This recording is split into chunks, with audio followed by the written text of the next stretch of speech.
Pasintabi po sa susunod naming ibabalita, isang lalaki ang nakitang pugot at nakahandusay sa tabing kalsada sa Kawayan Negros Occidental.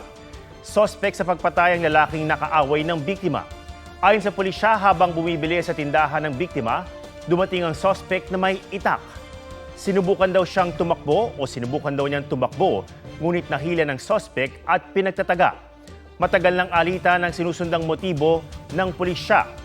Inireklamo kasi dati ng biktima ang sospek na nanakit daw sa kapatid ng biktima. Nakakulong na ang sospek na naharap sa reklamong murder. Wala pa siyang pahayag. Huwag magpahuli sa mga balitang dapat niyong malaman. Mag-subscribe na sa GMA Integrated News sa YouTube.